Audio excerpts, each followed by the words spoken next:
Hello everyone, this is Swati. Welcome to Sriji classes. Today we are going to start our new topic, that is electrochemistry. Under this topic we learn the application of electrochemistry and what is electrochemistry, and Nernst equation, molar conductivity, resistivity, conductivity, all topics under common topics between electrical and chemical chemistry, वो यहाँ पे हम पढ़ेंगे. तो start करते हैं हम अपना टॉपिक इलेक्ट्रोकेमिस्ट्री.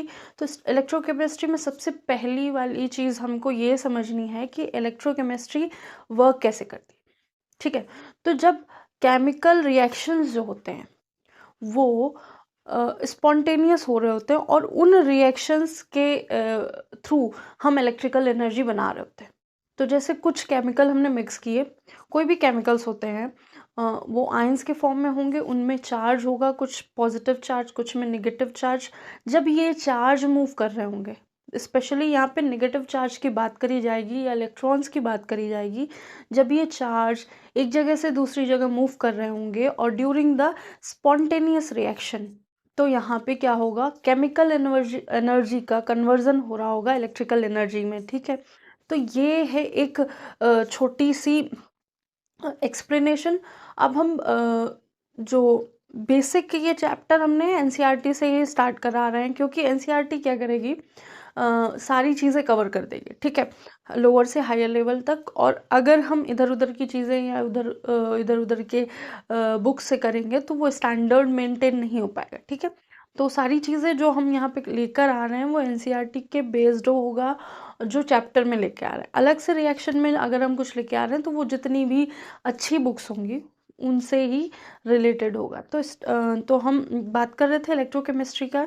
तो इलेक्ट्रोकेमिस्ट्री में क्या था कि कुछ केमिकल्स मिक्स हो रहे थे, मिक्स होके क्या कर रहे थे, हमारा इलेक्ट्रॉन का ट्रांसफ़र हो रहा था. अगर कोई भी ऐसा सेल बना दिया हमने, ठीक है, अब इन सेल के अंदर कुछ केमिकल भरा और कुछ हमने इलेक्ट्रोड इलेक्ट्रोलाइट भर दिए. अब हमने क्या किया, इनको एक सर्किट से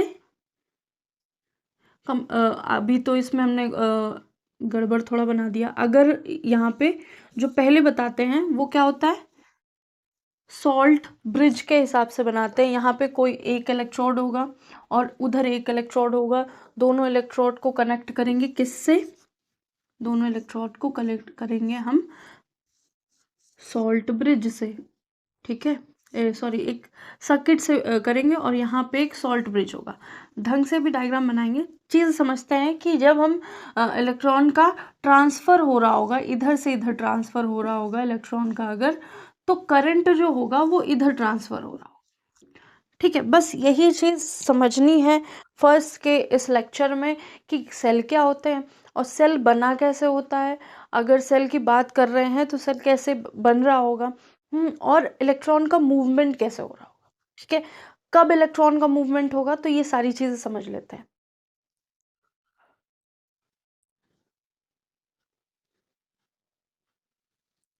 तो ये फर्स्ट जो सेल है ये है डेनियल सेल है. ठीक है, डेनियल सेल में क्या होता है कि हमने फर्स्ट यहाँ पे ले लिया जिंक रॉड या और कॉपर रॉड. ठीक है, यहाँ पे जिंक जो है अपने रिस्पेक्टिव सॉल्यूशन सॉल्ट में डूबा हुआ है और कॉपर जो है अपने रिस्पेक्टिव सॉल्ट में डूबा हुआ है. अब रिस्पेक्टिव सॉल्ट क्या है, जैसे इसका CuSO4 होता है कॉपर सल्फेट और इसका जिंक सल्फेट, रिस्पेक्टिव सॉल्ट्स हो सकते हैं. ठीक है, अब क्या है, यहाँ पे हमने इसको कनेक्ट कर दिया.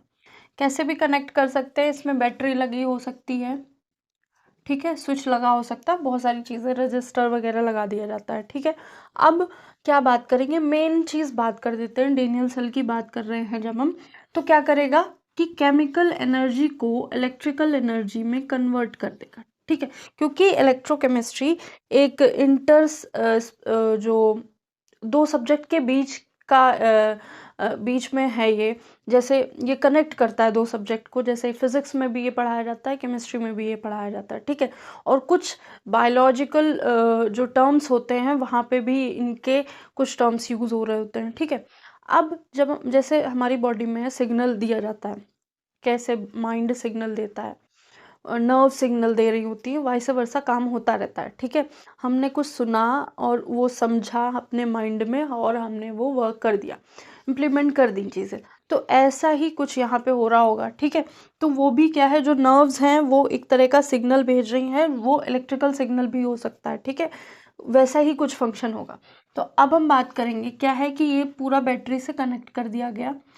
अब जिंक क्या करेगा, अपने जिंक कन्वर्ट हो सकता है, जिंक कन्वर्ट हो सकता है Zn2+ में।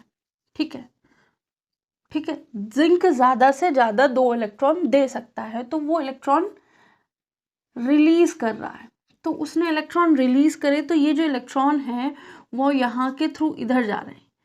ये अगर हम इसमें यहाँ कुछ ना बनाएं तो हम ये देख सकते हैं कि एक पूरा कंप्लीट सर्किट है जिसमें इलेक्ट्रॉन्स जो हैं वो यहाँ से यहाँ मूव हो रहे हैं। ठीक है, और कॉपर जो है वो Cu+ स्टेट में है, Cu2+ स्टेट में है, और ही नीड्स इलेक्ट्रॉन, उसको इलेक्ट्रॉन की ज़रूरत है। तो वो इलेक्ट्रॉन इससे ले लेकर यहाँ पे Cu बनता चला जा रहा है। ठीक है, Cu सॉलिड फॉर्म में ये बनता चला जा रहा है। अब क्या बात करेंगे कि करंट कहाँ मूव हो रहा है। अगर इलेक्ट्रॉन इधर से इधर मूव हो रहे हैं तो करंट यहाँ से यहाँ मूव हो रहा होगा, करंट का फ्लो इधर होगा। आराम से समझते जाइए कि इसमें कुछ ऐसी बड़ी चीज़ नहीं है, छोटी छोटी चीज़ें हैं, वो समझ लेंगे तो नेक्स्ट जब आगे जो बहुत थोड़ा हाई हो जाएगा वो चीज़ें समझने में आसानी रहेगी। ठीक है, अब इसमें क्या होता है, electrical potential equal to 1.1 volt लिया जाता है। जो डेनियल सेल की बात करेंगे तब इसमें इलेक्ट्रिकल पोटेंशियल, ये जो सिस्टम का पोटेंशियल होगा, ठीक है, वो 1.1 वोल्ट के बराबर होगा, या इसका वोल्टेज 1.1 वोल्ट होगा, क्योंकि यहाँ पे हम करंट को समझने के लिए एमीटर भी लगा सकते हैं। ठीक है, कि किधर हो रहा है, और वोल्ट मीटर वोल्टेज को समझने के लिए वोल्ट मीटर भी लगा सकते हैं। तो वो सब बात की चीज़ें, अभी हम ये समझते हैं कि ऐसा कुछ हमारा सेल होता है जहाँ हमारे पास जिंक होता है जिसको हम उसके सॉल्ट में डिप करते हैं, इधर कॉपर होता है उसको भी हम उसके सॉल्ट में डिप करते हैं, फिर हम एक बनाते हैं एक सॉल्ट ब्रिज। सॉल्ट ब्रिज क्या होता है, जिसके थ्रू जो पोटेंशियल है उसकी न्यूट्रलिटी बनी रहती है। ठीक है, तो अब यहाँ से यहाँ ऐसा कुछ ट्रांसफ़र तो हो नहीं रहा है, केवल इलेक्ट्रॉन ट्रांसफ़र हो रहे हैं। अब इन दो सॉल्यूशन के बीच में जो चेंजेस आने थे या फिर जो पोटेंशियल डिफरेंस मेंटेन करना था वो सारा काम कौन करेगा, सॉल्ट ब्रिज करेगा। ठीक है, तो एक समय ऐसा आएगा ना कि दोनों का मान लो इधर का ज़्यादा है इधर का कम, तो यहाँ से इलेक्ट्रॉन घूम रहे हैं, इधर जा रहे हैं, इधर जा रहे हैं, इधर जा रहे हैं। एक समय ऐसा आएगा कि इधर का पोटेंशियल इक्वल हो जाएगा, तो उस उस कंडीशन को इक्विलिब्रियम बोल दिया जाएगा।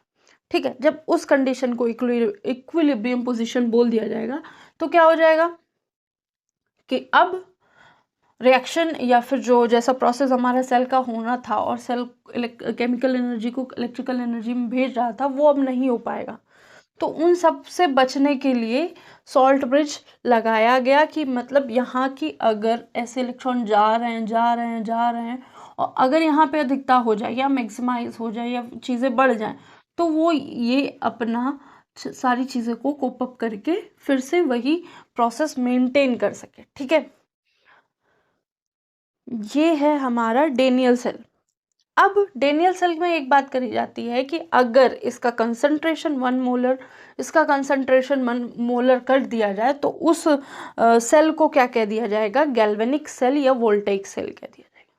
ठीक है, इससे पहले गैल्वेनिक सेल और वोल्टेइक सेल समझने से पहले सेल जो अब हमने जो 3 कंडीशन बता दी हैं वो यहाँ पे बना के देख लेंगे। जब एक्सटर्नल वोल्टेज है या वो पोटेंशियल है वो ज़्यादा हो जाएगा इस वोल्टेज से या कम हो जाएगा इस वोल्टेज से या इक्वल हो जाएगा तो वो कैसा वर्क करेगा सेल। ठीक है, उससे पहले हम ये रिएक्शन देख लेते हैं। क्या है, Zn क्या कर रहा है, 2 इलेक्ट्रॉन को रिलीज कर रहा है। Zn Zn2+ बन सकता है। ठीक है, और Zn2+ Zn बन सकता है, इसके अलावा और कोई चीज़ नहीं देखने मिलेगी, क्योंकि Zn +2 कंडीशन में बहुत ज़्यादा स्टेबल होता है। ठीक है, कॉपर क्या है, कॉपर 2+ कॉपर में कन्वर्ट हो सकता है। इस पोजीशन पे कॉपर 2+ कॉपर में कन्वर्ट हो सकता है, वो गेन करेगा इलेक्ट्रॉन, ये लूज करेगा, ये गेन करेगा, और जैसे ही लूज करेगा ये इस फॉर्म में आ जाएगा, वो इस फॉर्म में आ जाएगा। तो ये रेडॉक्स रिएक्शन है किसकी, डेनियल सेल की।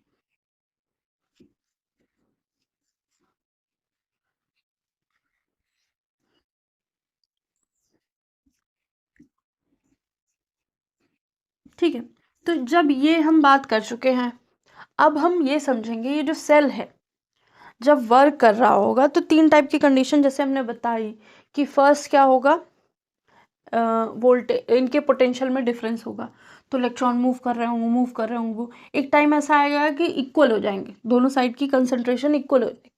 ठीक है, पोटेंशियल इक्वल हो जाएगा, जब पोटेंशियल इक्वल हो जाएगा तो करंट पास नहीं होगा।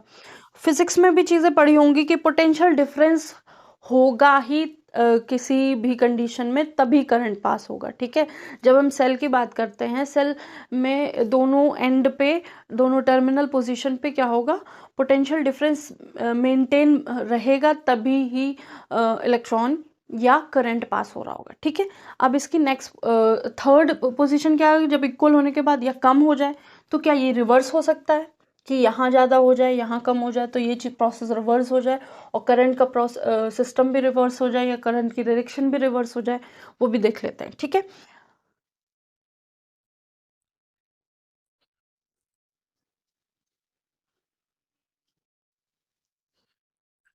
देखिए 3 कंडीशन बनी है, 3 कंडीशन में फर्स्ट कंडीशन क्या है, जब एक्सटर्नल वोल्टेज, ठीक है, एक्सटर्नल वोल्टेज क्या होगा, वो लेस देन होगा 1.1 वोल्ट वोल्टेज, जो इसका इस सेल का पोटेंशियल है उससे कम होगा, तो इलेक्ट्रॉन का फ्लो कहाँ हो रहा होगा, यहाँ से यहाँ। ठीक है, इलेक्ट्रॉन का फ्लो कहाँ हो रहा होगा, इधर से इधर, किधर से, जिंक से कॉपर की तरफ। पहले फिगर देख लेते हैं, ये क्या है, सॉल्ट ब्रिज है हमारा, सब में ये जो है सॉल्ट ब्रिज है, इस सॉल्ट ब्रिज के अंदर एक सेमी सॉलिड लिक्विड भरा हुआ होता है, जिसको अगर अगर बोलते हैं, या फिर सेमी सॉलिड लिक्विड भरे हुए होते हैं। ठीक है, ये क्या है, हमारा एनोड है, सब में ये एनोड है, और एनोड कौन है यहाँ पे, जिंक है, यहाँ पे एनोड है। ठीक है, नेक्स्ट हमारे पास क्या है, कैथोड है, कैथोड कौन है, कॉपर है, यहाँ पे सब में कॉपर कैथोड लिया गया है। अब अगर हम कुछ चेंज कर देते हैं यहाँ पे, अगर हम कुछ चेंज कर देते हैं तो फिर हम कंपैरिजन नहीं कर पाएंगे। ठीक है, केवल यहाँ पे वोल्टेज का चेंज हो रहा है, इसके अलावा और कुछ नहीं चेंज हो रहा। ठीक है, जब इलेक्ट्रॉन यहाँ से यहाँ ट्रांसफर हो रहे हैं तो करंट का डायरेक्शन किधर है, तो ये जो इंस्ट्रूमेंट लगाया है यहाँ पे, वो डायरेक्शन ऑफ इलेक्ट्रॉन दिखा रहा है। जब इलेक्ट्रॉन का डायरेक्शन जिंक से कॉपर की तरफ है तो करंट का डायरेक्शन कॉपर से जिंक की तरफ होगा। ठीक है, ये सिस्टम लगाया गया है, ये क्या है, सेल है या बैटरी कह सकते हैं, ये रियोस्टेट है, ये वोल्टेज का डायरेक्शन दिखाने के लिए है। ठीक है, या इलेक्ट्रॉन का डायरेक्शन दिखाने के लिए। ठीक है, फ्लो ऑफ इलेक्ट्रॉन दिखाने के लिए। तो इलेक्ट्रॉन का फ्लो कब, जब एक्सटर्नल पोटेंशियल लेस देन होगा 1.1 वोल्टेज के इन डेनियल सेल, तो क्या होगा, इलेक्ट्रॉन का फ्लो जिंक से कॉपर की तरफ हो रहा होगा। ठीक है, ये अपने अपने सॉल्ट के सॉल्यूशन में डिप किए गए होंगे। ठीक है, zinc dissolved at anode, zinc जो है वो पतला होता जाएगा, डिजॉल्व होता जाएगा ZnSO4 में, और कॉपर जो है वो जो यहाँ पे जो कॉपर जो है वो यहाँ पे डिपॉजिट होता जाएगा, तो कॉपर रॉड जो है वो थिक होती चली जाएगी रेस्पेक्ट टू प्रीवियस कंडीशंस। अब क्या होगा, जब ऐसा लगातार फ्लो होता रहेगा और ये डिज़ोल्व होता रहेगा और ये थिकन होता रहेगा, तो एक पोजीशन ऐसी आएगी जब external voltage is equal to 1.1 volt. ठीक है, जब ऐसा हो रहा होगा तो कोई डिफ्लेक्शन नहीं शो कर रहा होगा हमारा इंस्ट्रूमेंट इसका मतलब कि यहाँ पे कोई फ्लो ऑफ इलेक्ट्रॉन नहीं हो रहा है, no flow of electron, no chemical reaction. जब कोई चेंज पोटेंशियल डिफरेंस ही नहीं रहा, दोनों का पोटेंशियल सेम ही हो गया दोनों साइड, तो इलेक्ट्रॉन का फ्लो कैसे होगा? ठीक है, अब इलेक्ट्रॉन का फ्लो नहीं होगा तो करंट फ्लो नहीं होगा। करंट फ्लो इसलिए नहीं हो रहा क्योंकि रिएक्शन ही नहीं हो रही है उसके अंदर। ठीक है, थर्ड जो कंडीशन बताई हमने, थर्ड कंडीशन में क्या होगा? External voltage is less than 1.1 volt. अगर कभी ऐसा हो जाए कि एक्सटर्नल वोल्टेज कम हो जाए, जो हमने हमारा फिक्स वोल्टेज होता है इन डेनियल सेल, तो इलेक्ट्रॉन का फ्लो कॉपर से जिंक की तरफ हो जाएगा और करंट का फ्लो जिंक से कॉपर की तरफ हो जाएगा। ठीक है, करंट का फ्लो जिंक से कॉपर की तरफ हो जाएगा। तो अब इस कंडीशन में क्या होगा? Zinc is deposited at zinc electrode, मतलब इलेक्ट्रॉन यहां से यहां फ्लो हो रहा है तो यहां से जिंक इधर चला जाएगा। ठीक है, जिंक के जो आयन होंगे Zn2+ के, वो इलेक्ट्रॉन लेके यहां से इलेक्ट्रॉन, क्योंकि इधर आ रहे हैं ना, इलेक्ट्रॉन लेके इसके साथ चिपक के Zn बना लेंगे। ठीक है, तो अब इस कंडीशन में ये थिकन होनी शुरू हो जाएगी और कॉपर जो है डिसॉल्व एट इलेक्ट्रोड, जो कॉपर है वो यहाँ डिसॉल्व होना शुरू हो जाएगा। तो ये 3 कंडीशन है डेनियल सेल में कि जब एक्सटर्नल वोल्टेज है कम होगा तब क्या कंडीशन होगी, तब करंट का डायरेक्शन क्या होगा, इलेक्ट्रॉन का डायरेक्शन क्या होगा। जब external potential equal to 1.1 volt होगा तब इलेक्ट्रॉन फ्लो कर रहा है कि नहीं कर रहा है, ये सारी चीज़ें बताएगी। थर्ड क्या है? External potential less than 1.1 volt होगा तब क्या कंडीशन होगी। तो ये क्या है? ये पूरा एक्सप्लेनेशन है डेनियल सेल के बारे में।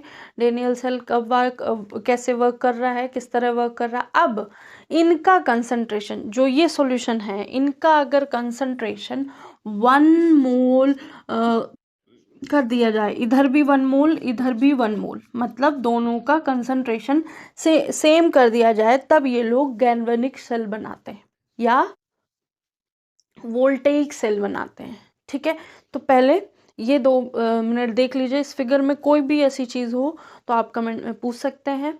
और नेक्स्ट हम अब स्टार्ट करेंगे गैल्वेनिक सेल।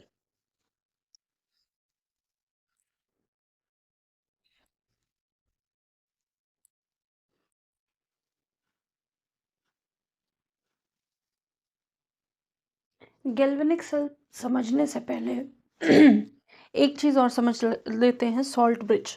सॉल्ट ब्रिज क्या होता है? सॉल्ट ब्रिज क्या होता है? सॉल्ट ब्रिज बैलेंस करता है चार्ज इन द सेल। जब हम सेल बना रहे थे तो एक बार अगर चार्ज इलेक्ट्रॉन का मूवमेंट हो गया, ठीक है, एक सेल से दूसरे सेल में इलेक्ट्रॉन का मूवमेंट अगर हो गया तो ये मूवमेंट को दोबारा से मेंटेन कौन करेगा? ठीक है, तो उस चार्ज को या उस पोटेंशियल को मेंटेन करने के लिए कौन था?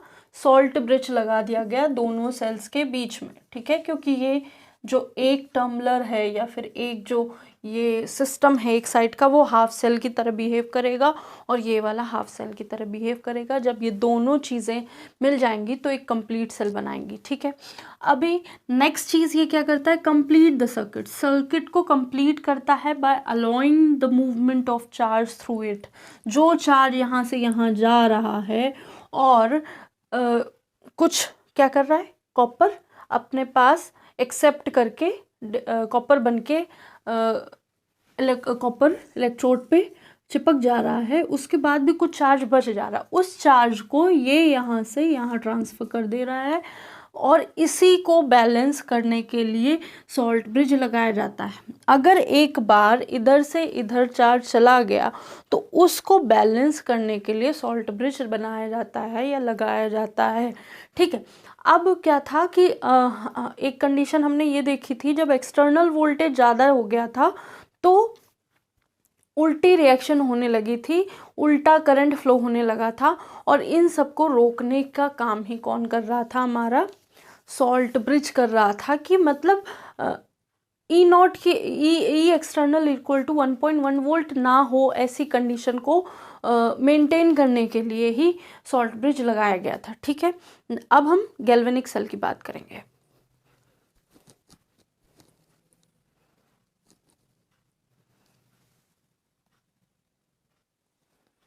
तो ये है गैल्वेनिक सेल की कहानी। स्टार्ट करते हैं हम। फर्स्ट क्या है, ये कन्वर्ट करता है chemical energy to electrical energy. ठीक है, गैल्वेनिक सेल हमारा दिखता डेनियल सेल की तरह ही है और ये भी कन्वर्ट कर रहा होगा केमिकल से इलेक्ट्रिकल एनर्जी। ठीक है, सेकंड थिंग के जो रिएक्शन हो रही होगी वो बहुत स्पॉन्टेनियस रिएक्शन होगी, अपने आप हो रही होगी, ऐसी रिएक्शन होगी। थर्ड थिंग हम देख लेते हैं, जो एनोड पे होगा, कोई भी एनोड होगा या फिर जो लेफ्ट साइड पे होगा उसी को हम एनोड बोलेंगे, और वहाँ पे ऑक्सीडेशन हो रहा होगा और वो नेगेटिव इलेक्ट्रोड होगा। ठीक है, जब हम गैल्वेनिक सेल की बात करेंगे तो ये नेगेटिव इलेक्ट्रोड होगा, एनोड जो बनेगा और लेफ्ट साइड पे रखा जाएगा और यहाँ पे ऑक्सीडेशन हो रहा होगा, मतलब जो ऑक्सीडेशन स्टेट होगी वो बढ़ रही होगी या लॉस ऑफ इलेक्ट्रॉन हो रहा होगा। ठीक है, नेक्स्ट थिंग क्या है, कैथोड है। कैथोड कहाँ होगा, राइट साइड पे होगा, इसमें रिडक्शन हो रहा होगा और ये पॉजिटिव इलेक्ट्रोड होगा, और रिडक्शन हो रहा होगा तो मतलब गेन ऑफ इलेक्ट्रॉन होगा। ठीक है, ऑक्सीडेशन स्टेट घट रहा होगा और यहाँ पे ऑक्सीडेशन स्टेट बढ़ रहा होगा। अब जब हम कोई भी मेटल डिप करते हैं उसके सॉल्ट में, तो एक पोटेंशियल डिफरेंस क्रिएट होता है मेटल और सॉल्ट के, जो एक्वा सॉल्यूशन है उसके उनके बीच में एक पोटेंशियल डिफरेंस क्रिएट होगा। जैसे ही हमने Zn को ZnSO4 में डिप किया तो एक तरह का पोटेंशियल डिफरेंस क्रिएट हो गया।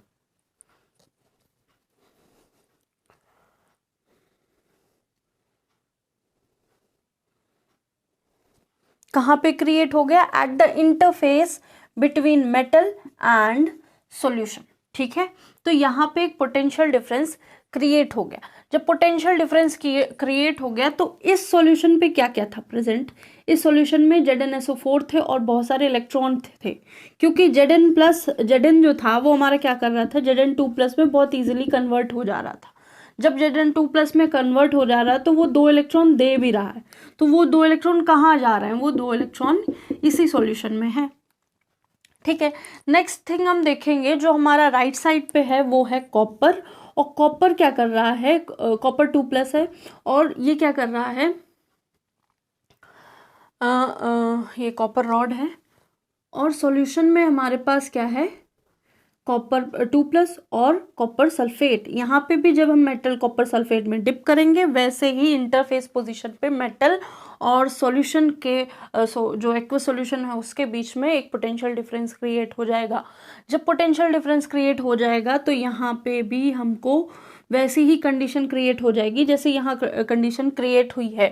ठीक है, अगर हम यहाँ पे बैटरी लगा के करंट पास कराते हैं और ये बल्ब ग्लो कर जाता है तो ऐसा होगा, कुछ टाइम के लिए हो जाएगा, लेकिन फिर क्या होगा, ये पोटेंशियल डिफरेंस जो है वो कम होने लगेगा, एक टाइम पर इक्वल हो जाएगा तो रिएक्शन होनी बंद हो जाएगी। ठीक है, और यहाँ पे क्या होगा, बहुत सारे कॉपर 2+ इकट्ठा हो जाएंगे, बहुत सारे कॉपर 2+ होंगे, उनको इलेक्ट्रॉन की जरूरत होगी।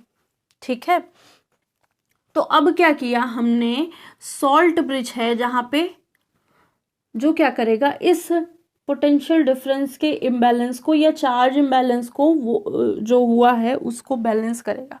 तो हमने जब सर्किट बनाया तो यहाँ एक सॉल्ट ब्रिज रख दिया जहाँ पे अमोनियम नाइट्रेट या पोटेशियम नाइट्रेट होता है जिसके अंदर। अब क्या करेंगे, जब हमने सर्किट बंद किया या स्विच ऑन किया तो यहाँ से जितने भी इलेक्ट्रॉन थे वो इधर मूव करने लगे और करंट का फ्लो इधर से इधर होने लगा, इलेक्ट्रॉन इधर जाने लगे, इलेक्ट्रॉन इधर जाने लगे, क्योंकि यहाँ पे कॉपर को नीड है, यहाँ पे कॉपर 2+ बहुत ज़्यादा है। ठीक है, और फिर कॉपर जैसे ही इसको इलेक्ट्रॉन मिल जाएंगे ये यहाँ पे डिपॉजिट हो जाएगा, ये यहाँ पे चिपक जाएगा, कॉपर रॉड थोड़ी सी थिकन होने लगेगी। ठीक है, या थिकनेस उसकी बढ़ने लगेगी। ठीक है, तो अब बहुत सारे इलेक्ट्रॉन्स दे रहे हैं, जा रहे हैं और एक पोजीशन ऐसी आएगी तो यहाँ इलेक्ट्रॉन की कमी हो जाएगी, तो उस कमी को मेंटेन करने के लिए हमने सॉल्ट ब्रिज लगा दिया। तो जो बचे हुए इलेक्ट्रॉन हैं वो इसके थ्रू दोबारा से यहाँ आ जा रहे हैं और ये रिएक्शन कंटिन्यू चलती जा रही है। तो ये एक गैल्वेनिक सेल का शॉर्ट में रिप्रेजेंटेशन है। इसकी थ्योरी जितनी बोली जाए या बोल सकते हैं, वैसे लिख सकते हैं। टम्बलर होता है, सेल मेंटेन किया जाता है, सेल में ये किया जाता है, सेल में एक लेफ्ट साइड पे जिंक रखा जाता है, राइट साइड पे कॉपर रॉड रखी जाती है, जिंक को जिंक सल्फेट में डिप किया जाता है, कॉपर को कॉपर सल्फेट में डिप किया जाता है, उनको सर्किट के थ्रू जोड़ा जाता है, और दोनों टम्बलर के बीच सॉल्ट ब्रिज रखा जाता है। ये सारी चीज़ें आप लिख सकते हैं, ठीक है, अपनी भाषा में लिख सकते हैं, क्योंकि अगर आप बोर्ड दे रहे हैं तो आपको सिस्टमेटिक वे में लिखना होगा, ठीक है। और अगर आप बोर्ड नहीं दे रहे हैं, आप कहीं यूनिवर्सिटी के एग्ज़ाम दे रहे हैं, तो ये चीज़ें शॉर्ट में लिख के और फिर आप एक्सप्लेन कर सकते हैं बहुत सारी चीज़ें, जिस हिसाब से आपका क्वेश्चन आया उस हिसाब से कर सकते हैं। आई होप आपको ये सारी चीज़ें समझ में आ रही होंगी, ठीक है। और डिनियल सेल समझ लिया हमने, क्या क्या कंडीशन क्रिएट हो वो समझ लिया, फिर उसके बाद सॉल्ट ब्रिज समझ लिया, अभी गैल्वेनिक सेल समझ लिया। 1-2 सेकंड देखते हैं, इसमें अगर और कुछ बचा है वो देख लेंगे और फिर आज का टॉपिक यहीं ख़त्म करते हैं।